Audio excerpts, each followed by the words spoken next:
What's happening, guys? Chris, VA Travels, out here in Essex County, and going to be visiting some historic homes. Today it's part of Garden Week, so there are a few private residences that are open.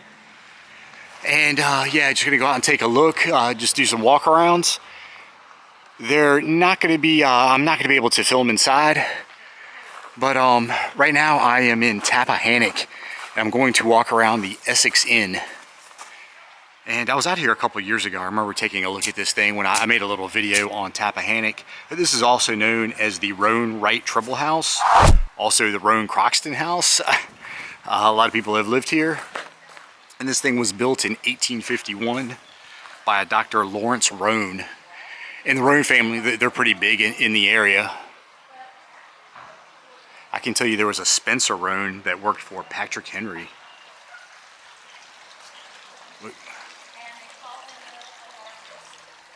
Yeah, he was a popular judge. You'll see this thing's got a stuccoed facade.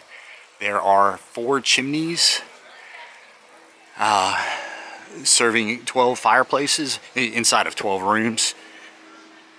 And let me walk this way. Yeah, they really got it fixed up. It looks nice. Azaleas popping.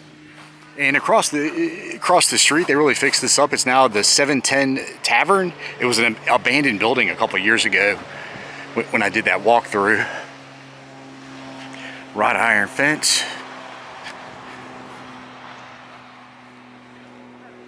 Oh, and the buildings back here, they were servants' quarters, aka they were slave quarters for about 10 years until the Civil War. And also one of the rooms, kitchen and a laundry back here. I'm sure they've been kind of fixed up. Yeah, it looks like they're now bed and breakfast rooms. We're right off the Rappahannock River. It's just a couple blocks down that way. Something interesting, I'll tell you, that the townsfolk supposedly hung a white flag from the chimney during the Civil War to show their neutrality, just to let Union ships passing by. Yeah, no, not to fire upon them. Union soldiers did occupy the house twice during the war. And I'll just take a look at this sign up here.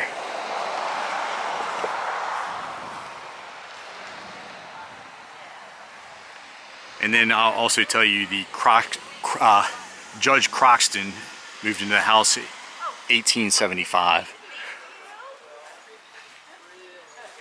Oh yeah, there's a nice Gothic church over there. Let me walk around this way. Yeah, Essex Inn, give them a call. I've heard it's a pretty nice bed and breakfast. And this is a nice little town to walk through. A lot of historic buildings, historic homes. And this is a really old, Tappahannock's a really old town. John Smith first charted it out in, I want to say it's 1608. On 1608 or 1609, when he shot down the Rappahannock looking for that westward passage. And yeah, he stopped off and was chased off by the local Indians.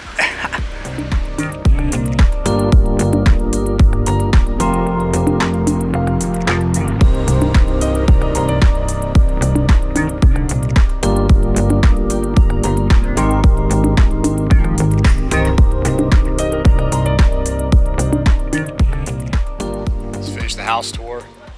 I've been going on these Garden Week tours all week, and this one was definitely the most extensive.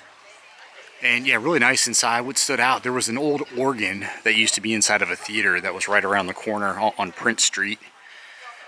But alright, so I'll finish wrapping around. I saw these giant crepe myrtles over here. Looks like there's an English basement down there. And yeah, the house has that basic 4 square floor plan, just 4 rooms on the bottom, 4 on the top, your central hallway. And let me just wrap around this thing. And there's a little bit of a hipped roof up there.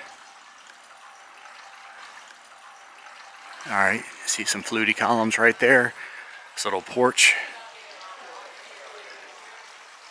And this tree is a box elder. Pretty unique, really knobby thing. Cool fountain. And yeah, there are 4 bedrooms you can stay in over here, and then the 4 upstairs. our bed and breakfast rooms. Oh, I was noticing one of those transom windows above the door, and back in the 1800s I used to be able to pull those down to get a little breeze going into the house. They're now used for kind of decoration, and that's a pretty neat light fixture right there. I'll also tell you, Dr. Roan, this was kind of his summer house. He had a plantation called Mahogany a little west of here. All right, and that's it for the Essex Inn. Gonna hit the road. Oh yeah, and George Washington has stayed at that tavern. Pretty cool.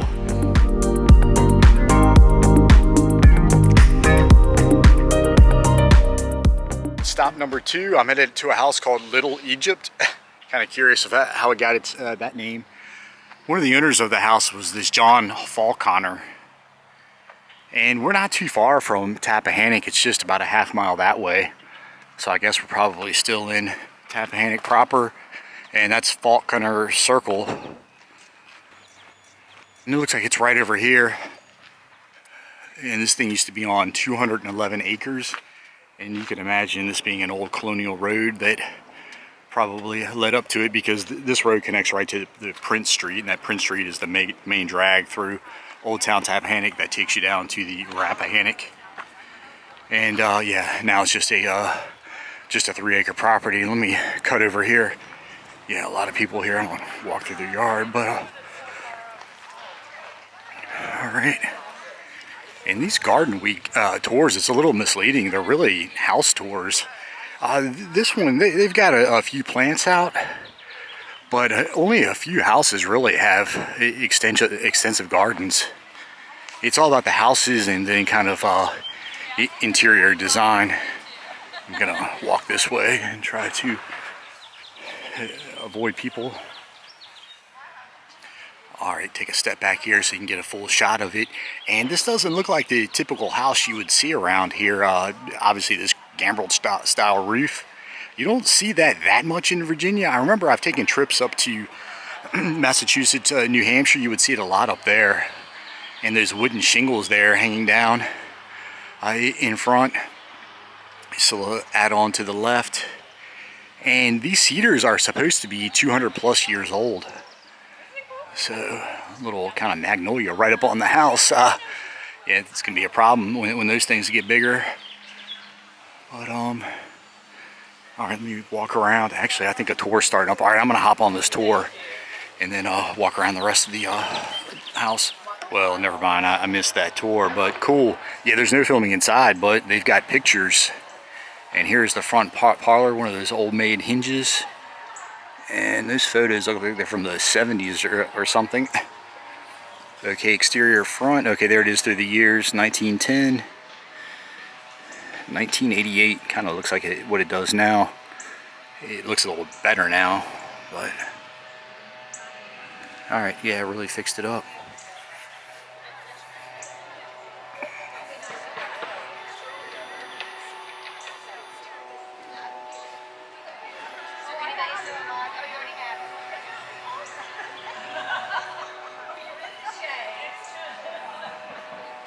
Oh wow, okay. There you go. Little Egypt through the years.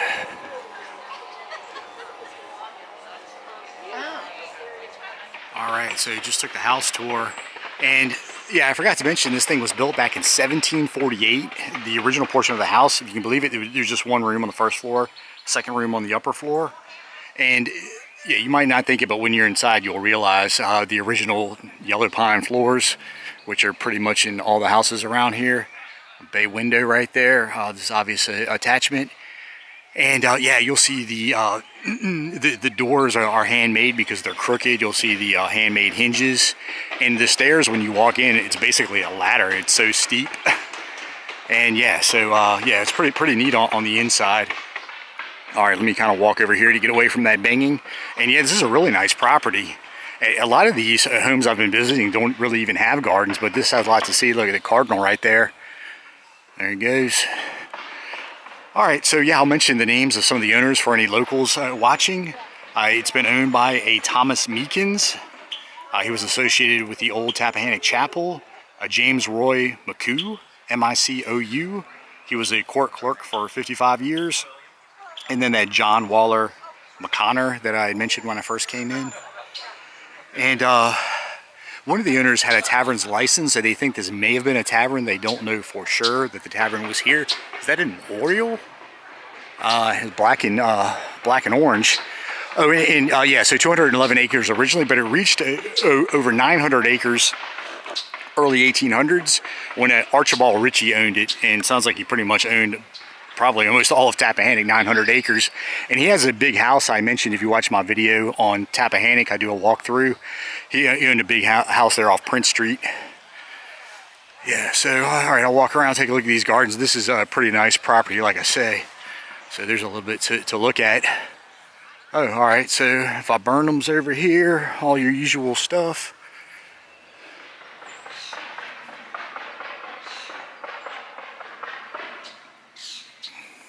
Oh, we've got a fig tree over here. Oh, there's that. See, black and orange.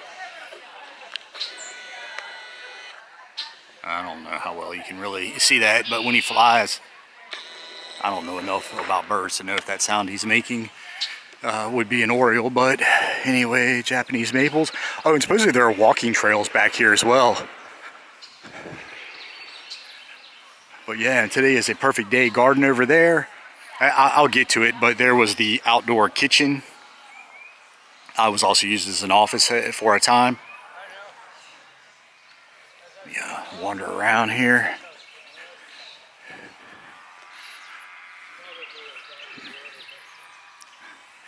Speed walk over here.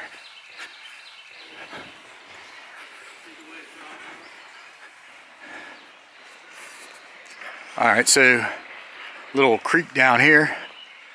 I don't even know if that's a creek, but a swampy area. Yeah, just a real marshy area. All right, let me go up and check out those gardens.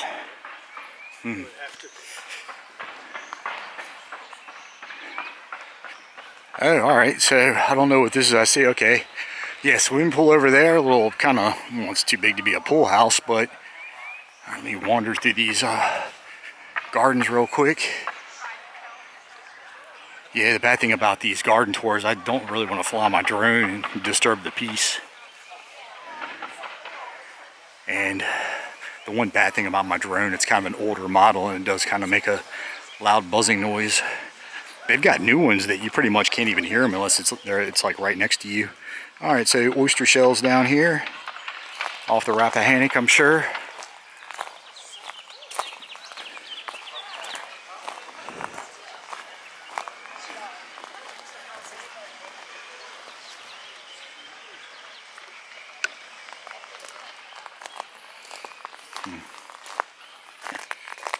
Okay, wrap around. Little shed back there. Whoops, walk right into this tree.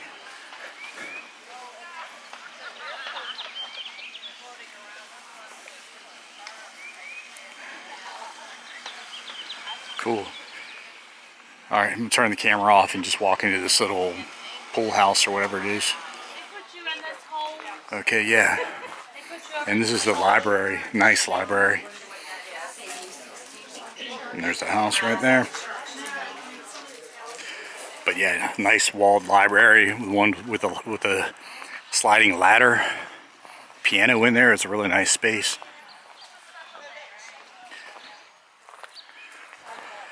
All right, so interesting. What is this? Just a little bird. Pretty cool looking though. So yeah, this was that outdoor kitchen and office. Looks like maybe a root cellar underneath. Oh, I should tell you, this is called Little Egypt because in 1957, the county had asked the owners at the time what the name of the place was. So they had to come up with something. And they called it Little Egypt because the soil here is really fertile, similar to the Nile River Valley out in Egypt. So that's where the name comes from. And these are those 250-year-old cedars. So pretty old. Gonna hop in my car. The next site's several miles away. All right, stop number 3, Thornbury. And we're right off Route 17, right up there. And actually only about less than about 3/4 of a mile from the Little Egypt. And yeah, great spread overlooking the Rappahannock. And I'm sure all the houses in this area along the river are nice. And this is an old Greek revival home built between 1910 and 1920. So let me walk up there and take a look around. Before I take a look around, let me take the house tour because I usually get a little bit more information. Oh yeah, feel the breeze coming off of it. Okay, garage over there. And a lot of osprey in this area you'll see flying around. Okay, this place isn't as crowded. Alright, so just took the house tour. There are a lot of modern furnishings in there. I did see some Chippendale chairs, some blue plate china, and what stood out to me, there was a pretty detailed model of the USS Constitution. That was pretty cool. But yeah, big portico right there. Some big old columns. And Palladian window right there. And I'll just take a walk around the property to let you know it's called Thornbury because that is the ancestral home over in England of the original owner's mother. And a little sunroom right there where they like to hang out. And yeah, really nice house. And what is this thing? But okay, yeah, guest house over here, 2-story. Old bell. Oh yeah, and you'll see a big old hipped roof on this thing. And hipped roof on the guest house. As I wrap around to the front yard, we're right next to the June Parker Marina.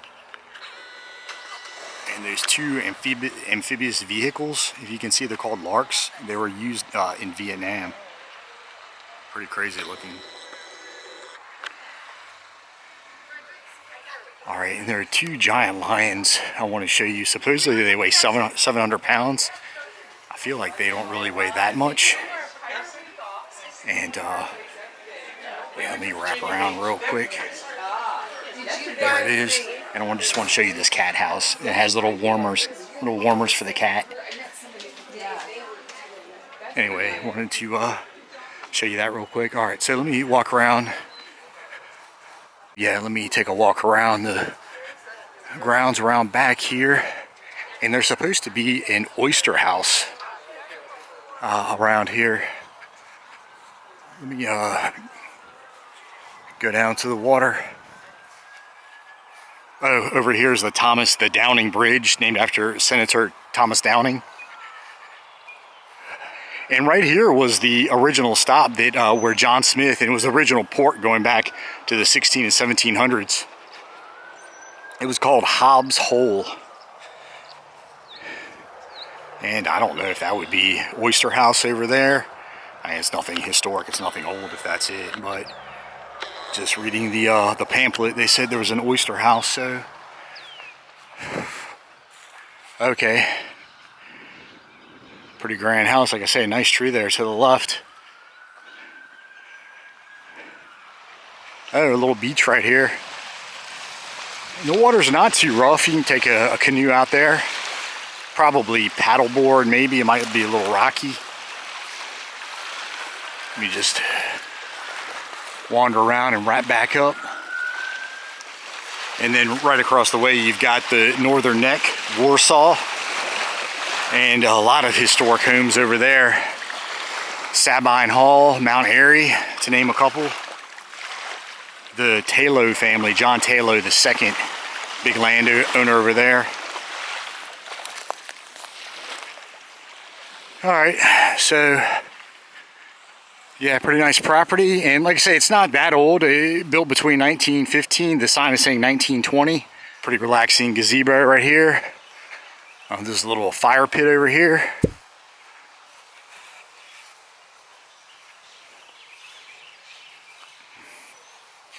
Oh yeah, let me just walk around over here just so you can get a shot of the side. Another kind of sunroom on this side.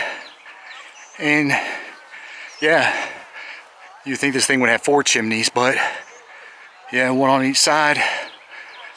But again, yeah, hip to roof, and yeah, again, quite a portico. So yeah, nice home. Okay, well, on to the next site.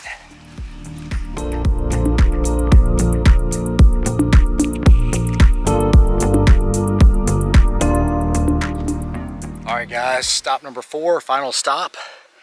And it was worth signing up for the tour just for this place. It's called Wheatland.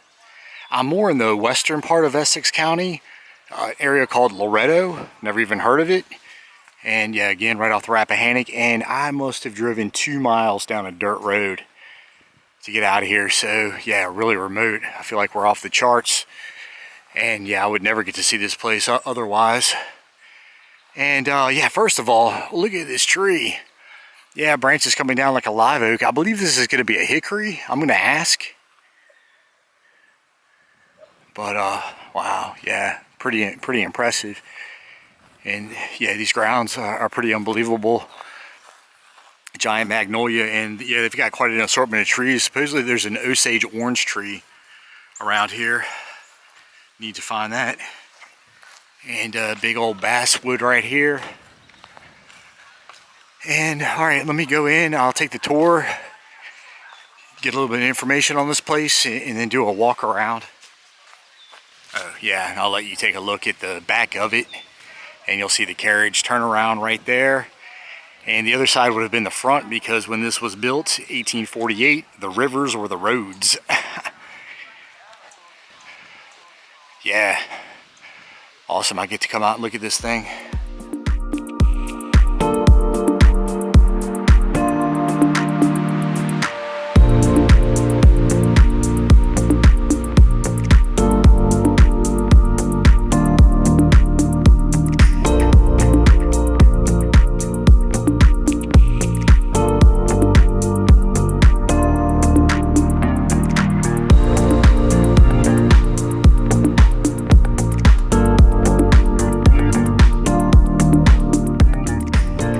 The house tour. Wow, yeah.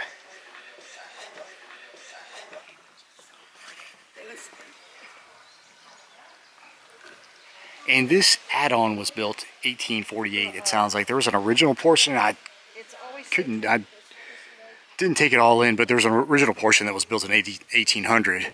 So I'm gonna walk down this boxwood alley, and there's supposed to be Saunders Wharf down here, and it's one of the few remaining wharfs on the Rappahannock. Here you go. And had some Hepplewhite furniture in there, a lot of really nice paintings. And there was a map from Fielding Lewis, Kenmore Plantation in Fredericksburg. He was married to Betty Washington, George's sister.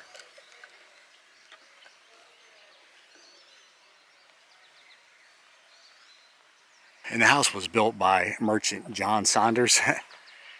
And the current residents are descendants of his. And there was passed down to 2 different families. One family lives on the left side of the house, the other the right. Okay, is that a ginkgo? No. It's a maple, it looks like. All right, and yeah, I think I saw the Osage orange tree to the left of the house. I'll wrap over. Check that out. Some really old cedars. I'm gonna guess a couple 100 years old. And yeah, that magnolia's got some age to it. Sprouting up some crazy branches. Okay, so the wharf, I'm gonna walk down there. And we're near Brooks Bank, another historic home that's a little east of here. And I believe there's still a wharf on that property as well. And steamships were popular from 1830s until 1930s. They shut down. And they ran from Fredericksburg, which is the falls, came down. They would go down the Rappahannock, loop around all the way up to Baltimore. It would be a 2-day trip. Yeah, again, nice breeze, cool birdhouse over there. And I'll just scan around the property. Yeah, I'm glad, like I say, it was worth the tour just for this. The original wharf was built 1890s, burned down. This one was built 1916, so hope it holds us.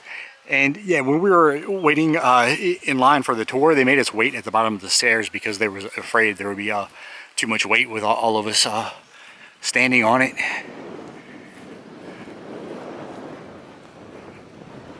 All right, so I'll go peek in there, kind of a smaller wharf. Oh, by the way, if anybody knows how to get me into Brooks Bank, really nice house, like I say, a little east, and also Blandfield, going closer to Tappahannock. Great properties. I'd love to do a walk around. If anybody has any connections, let me know. A little muddy over here. And right across the way, you've got the Northern Neck. We're about 15 miles west of Tappahannock. I don't know if I mentioned that when I first got here. So we got a nice house over there, kind of a newer house. A few boats. I don't know if these are just kind of oyster shacks. See a crab pot right there. But walk up on here. Here we are, standing on one of the last few wharfs on the Rappahannock original. Well, I don't think there are any new ones, but, and this is an old fire mark here. What is this over here? Steamboats, a little write-up about the history of the steamboats. Yeah, so the first was initiated 1828, like I say.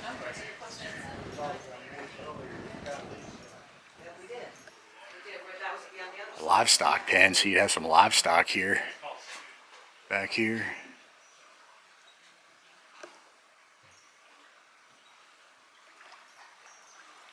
Oh, cool, all right.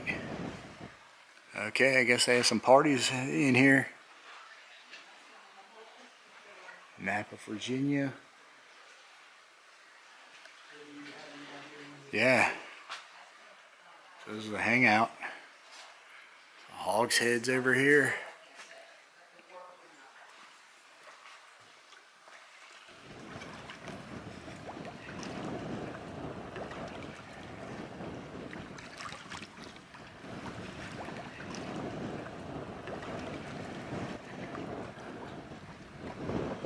Yeah, Saunders Wharf here, number 27. I'm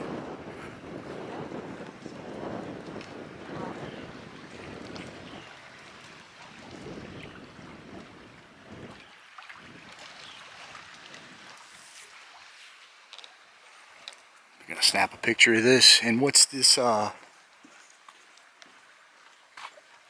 Plankantic? Old steamer. I don't see a pedal. Wow, yeah, relaxing out here. Okay, head back up to the property.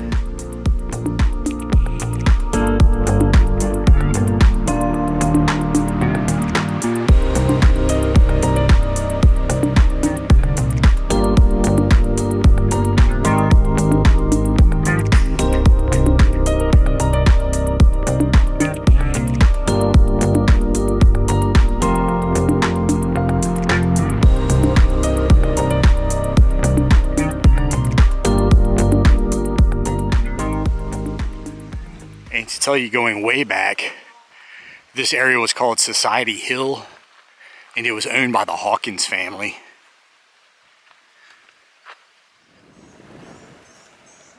I'm sure these giant willow oaks look impressive from the water.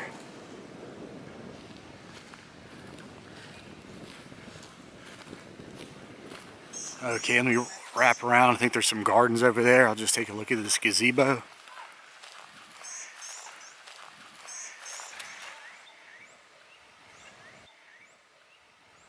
Check this thing out.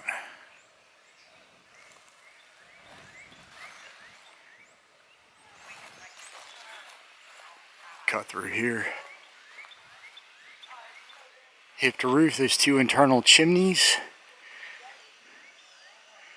Yeah, the front here looks pretty identical to the back. You've got kind of a raised English basement down there. right. Okay, I think we've got the Osage orange tree right here. Yeah, knobby thing. Alright, so just walk through, look at these tulips. Just check out these gardens.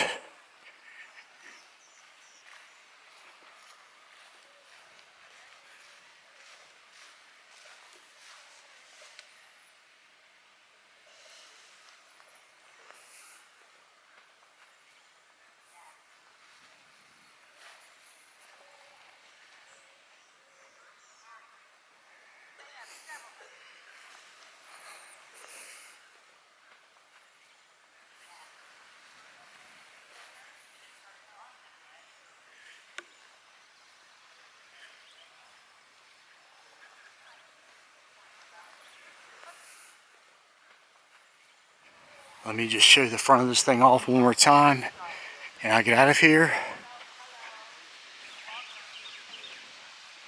Oh, well, let me just walk over there. I see a garage over there, nothing too much. Yeah, steep roof on that.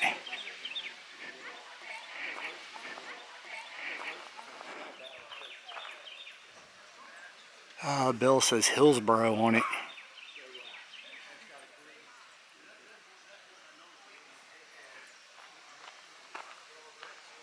Just check out this outbuilding. This could have been some sort of, well, they probably wouldn't have had a smokehouse here, I don't know. But, old door right there.